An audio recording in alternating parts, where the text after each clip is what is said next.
What is going on, everyone, and welcome back to the channel. I hope you're all doing well. Now today I'm back on a subreddit that you guys have absolutely loved recently, r/TraumatizeThemBack. If you're a fan of revenge stories of any sort, these are the posts for you. Without further ado, let's get into the first short story, which will explain what this is all about. Sit back, relax, subscribe if you're new. Here we go. Grab my booty, have fun blowing your nose. This one happened just an hour ago. I'm still shaking a bit, but dang am I proud of myself. I was at the Wall of Marts, my first mistake, and I was bent over looking at craft stuff. This random man, late 30s, early 40s, decided it would be a great idea to grab a fistful of my butts. Of course, the dude does not know I'm a martial artist, so I was very surprised when I rabbit punched him square in the nose. He grabs his face and starts cussing me out. I cock my fist back and shout, and I'll do it again. He scurried off, still cussing up a storm. No, I didn't contact the police. Not my first rodeo, so I know they wouldn't do anything. I did tell a manager I'm familiar with what happened, so they could keep an eye out. Why am I so proud of myself? I didn't cry. I even finished my errands before coming home. I was not going to let a random jerk ruin my day. And there we go. If you weren't sure what r/TraumatizeThemBack was all about, well, now you know. This is brilliant. He assaulted you first. You get to do whatever you want to him afterwards, in my opinion. Yeah, I know, like, legally you assaulted him back, but is that not self-defense of some sort? I mean, he can't get away with this, and now he's not going to do it again because of you. So you've done amazingly for yourself and for other women that this would probably have happened to in the future. Amazing. How a PE teacher put my sister in the hospital. So this is about my older sister, who I'll be calling Jane for this post. Now, Jane has asthma. She's had it ever since she was a baby and gets it pretty badly. We've had to spend more than one Christmas in the hospital because she had pneumonia, and the school was very well aware that she has asthma. She always had an inhaler on her, and the front office had a nebulizer for emergencies. And there were multiple doctor notes on file limiting what she could do. She couldn't play a wind instrument in band class. She was allowed to not sing in choir if she was having trouble, and if teachers ever took students outside while the weather was bad, she was allowed to opt out. She was in middle school when this happened, and all of the teachers got the memo except for the PE teacher. Not only did this female dog not believe that Jane had asthma, but she also didn't believe that asthma was real. She thought it was just something that kids come up with so they don't have to exercise. What? Alright, I've got to interject here, guys. Now, I would typically say that I cannot believe this, right? This seems unbelievable that a PE teacher, a qualified PE teacher, thinks that asthma isn't real. But maybe there genuinely are PE teachers out there that just like love fitness and exercise so much to the extent that they think that any kid that says they have asthma is actually just making it up. So I guess I'm not saying that this woman necessarily thinks that asthma doesn't exist or hasn't been trained to know what asthma is, but maybe she just thinks it's an excuse that kids always use. Okay, let's get back to the story. This caused a few problems, and Jade had been sent to the principal's office more than once for trying to opt out of gym class. She wouldn't get in trouble, but being reprimanded in front of the entire class and getting sent to the office is mortifying for a middle schooler, and she was sick of it. Our story takes place in the middle of winter, just before winter break. We live in a cold climate, and our winters get wet and cold, neither of which are great for asthmatic lungs. On this day, the teacher had them running the mile, but instead of having them run laps in the gym, she insisted they go outside, and kids would get in trouble for taking their coats because they had to be in uniform. Jane tells the teacher she can't run outside in this weather, and the teacher tells her that if she refuses to run, then she'll be sent to the office.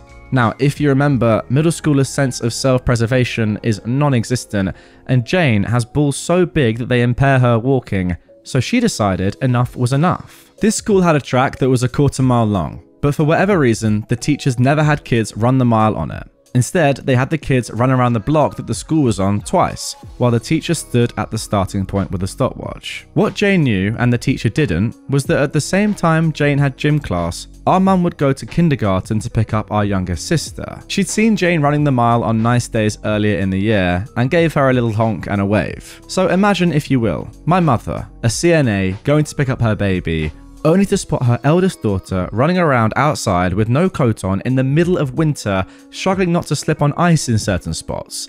Mum was annoyed. She pulled up next to Jane to ask what the heck she was doing, and Jane told her through chattering teeth that the teacher was forcing her to run the mile outside with the other girls. Mum told Jane to get into the car and drove around to the front entrance to rush her into the office, demanding they call an ambulance and get her a nebulizer for a breathing treatment and something to warm her up and get her circulation back, as she was literally turning blue. Jane was hospitalized. The school had to pay for the ambulance ride, pay for the nebulizer medication, and pay for the hospital stay. Mum chewed out the principal and the teacher, then the doctor did the same. The teacher was suspended and put under review, but for whatever reason, she didn't get fired. However, she did learn not to ignore doctor's notes in kids' files, and there was another incident like that in the 12 years it took for all of our siblings to finish middle school. And Jane continues to have the largest balls I've ever seen. Why is it always PE teachers, guys? That's my question. You just hear about them a lot. Everyone's had one bad PE teacher who just forces kids to do things that they don't want to do, just for no real reason. And I feel like I've seen at least 2 or 3 stories like this or similar to this over the years. Now, yes, not necessarily have they had this level of revenge, which was excellent to see. But, you know, on like entitled parents or entitled people, you hear about teachers like this, PE teachers to be precise. It's pretty crazy that she wasn't fired, by the way. Like you've said at the end there that she did learn not to ignore doctor's notes in kids' files. Is that not the #1 thing to like do as any teacher, is read those files and know exactly what is in them? Surely. Like, yes, the point is to educate, but first and foremost, it's to keep the child alive, isn't it? Like when they're in your company, you are their carer. That's insane. But yeah, shout out Jane for saying, you know what, I'm done with this. I'm just not doing this again. And shout out to your mum as well. You've lost weight. You look great. Slight backstory. About 7 years ago, I was forcibly moved out by my father. And after my mother tried to guilt trip me into dropping the associated court case, we went no contact for a while. She and I are on good terms now, but it took a while for us to get comfortable meeting up again. And this interaction occurred during our first meetup after that point. Because of how much this had affected my life, I'd been between jobs for a while and was severely struggling with the poverty of very abruptly having to fend for myself on top of the mental issues caused by the incident. Suffice to say, I was really struggling to have regular meals and was definitely not at 100%. It had been close to a year since she'd last seen me, and due to this intense poverty, I'd naturally lost close to 30 kilograms, 66 pounds since then. I was slightly overweight before and was now just slightly underweight. Don't worry, I wasn't skin and bones. My mum was trying to be friendly, and I'm sure she did sincerely mean it as a compliment when she said, "You've lost weight, you look great," as she's also struggled with her weight a bit. However, I was still quite bitter and uncomfortable with seeing her again after the stance she took, and it wasn't exactly intentional weight loss. So I looked her in the eyes and said, "Thank you. It's from the malnutrition since I can't afford to eat properly." Guys, she went frickin' silent. I don't think she looked me in the eye for the rest of the meetup. I would never be so bluntly rude to her now since we're on good terms, but she really needed the reminder of how bad my life had become because of the incident. At least she bought me a F ton of groceries afterwards because of it, so I had some proper food again for a while. Yeah, I mean, that's a good thing, I guess, but she can't just like buy some groceries for you in the short term and that makes up for everything that's happened in the long term.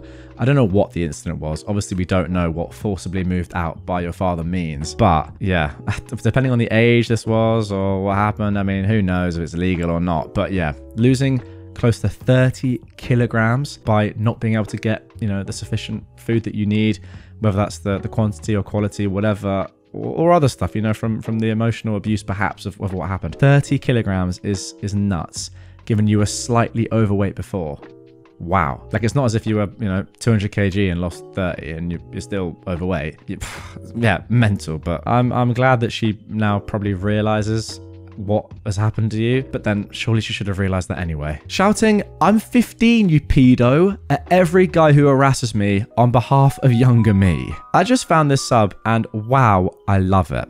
I thought I'd share something I've been doing for a few years, which I think this sub will appreciate. I used to get harassed as a young teen, a heck of a lot, because I dressed alt, and therefore men think you're not a person, but a walking goth sex doll. I also worked in the biggest alt market in my city, and we would get so many guys in there just to harass young girls or try to manipulate them. I would try to be a cool aunt figure to these girls and guide them, showing them self-defense, etc. But honestly, the problem seemed to be getting worse and worse. One day, after I'd had to deal with a 14-year-old crying on me because a stranger said he was gonna finish in her hair I was walking home from work and some guy started shouting the exact same thing at me. Now, I'm pretty lucky in that I don't look much older than I did at 14 or 15. People already said I looked 18. And in that moment, I had a wonderful idea. I turned around and screamed, "I'm 15, you freaking pedo." The friend I was with got the memo and joined in screaming pedo at them. At that point, we'd been walking through the busiest square in the city.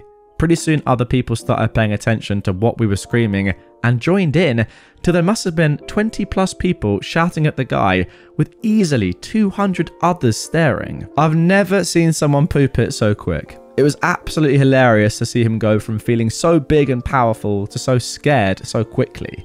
He legged it off and dived into a taxi, clearly scared that if he stayed, an angry mob would form around him. It was brilliant. I still do it to this day when I get harassed, if there's enough people around for it to work, and some of my friends have joined in too.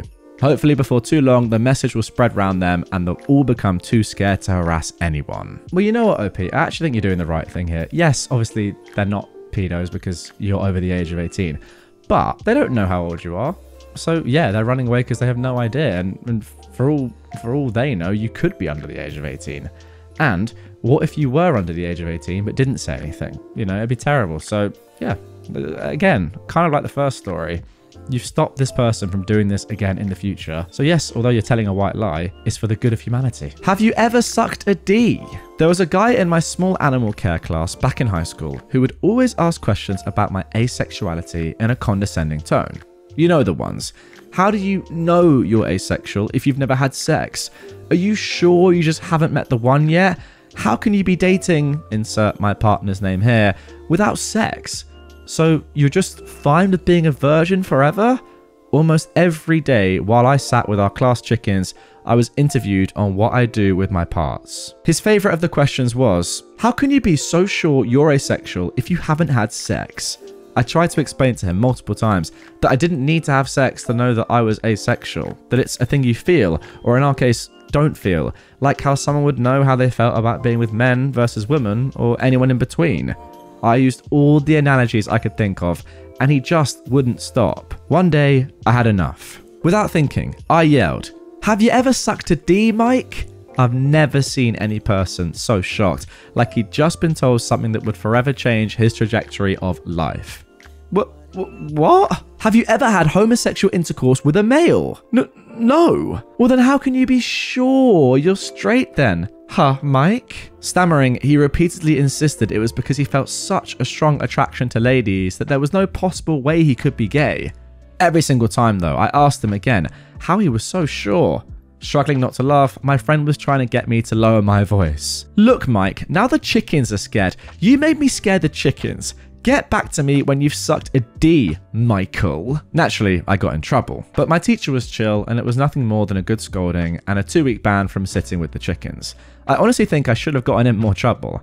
I should have controlled my temper. Well, there's no going back in time, I guess. For the remaining 2 months that we shared class together, he never asked me how I could be so confidently asexual. Maybe he learned something that day. Maybe he was scared of incurring my wrath once again. We may never know. I still haven't gotten any word that he sucked a D yet though. Alright, and here is some chicken tax up on screen right now. I don't think I've ever seen chicken tax before on Reddit, but I will say the chickens look pretty lovely. Especially like the white one. Is that racist? It wasn't meant to be, and it obviously isn't. But I just think the white one looks cute.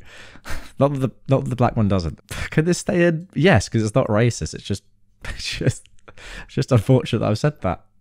There we go, guys. I hope you don't take offense to that. It's just a joke. Well, it's not a joke. I mean it. I thought the white one looks cool.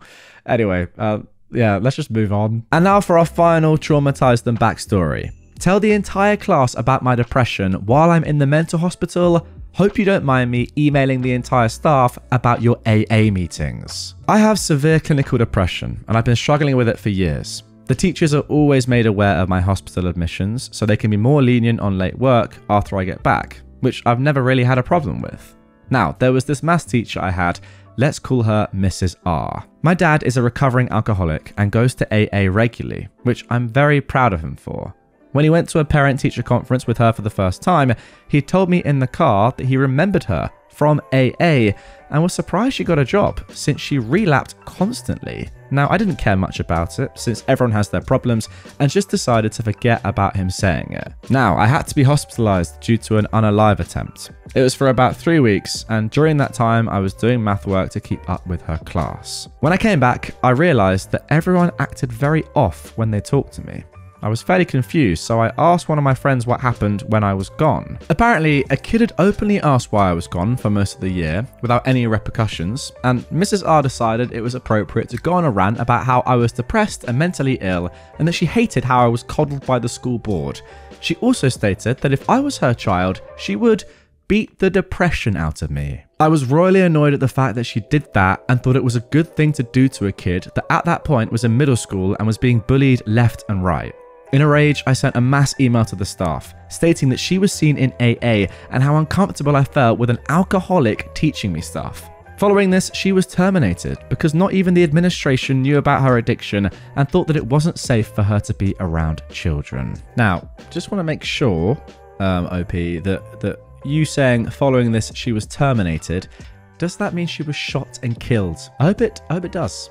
I fear it doesn't, but yeah, I feel like that is the only reasonable outcome here, is that she was shot on sight. Because the things that she's doing here are a disgrace, and yeah, it's kind of weird that her school wouldn't know about her alcoholism and her alcoholic past, but maybe she just hid it. I mean, that's, I'm sure, what happened, which is crazy to be an alcoholic that isn't recovered and is still, well, relapsing constantly, according to your dad. But yeah, having that person around children is crazy. Yeah, you did the right thing once again. To be honest, it doesn't really matter that she is an alcoholic or goes to AA meetings or relapses, whatever. Like, the fact that she's disclosing this to her class, your classmates, and then saying all this stuff that she said, like, it is absolutely ridiculous. She hated how you were coddled by the school board, and that if you were her child, she would beat the depression out of you. That's absolutely insane. For that reason alone, she should obviously not be in education. Anyway, guys, that is going to do it for this one. Really hope you enjoyed it. If you did and you want more posts just like this from r/TraumatizeThemBack, check out this video on screen. If you're new to the channel, subscribe down here. And I'll see you guys all tomorrow for some more amazing Reddit content just like that.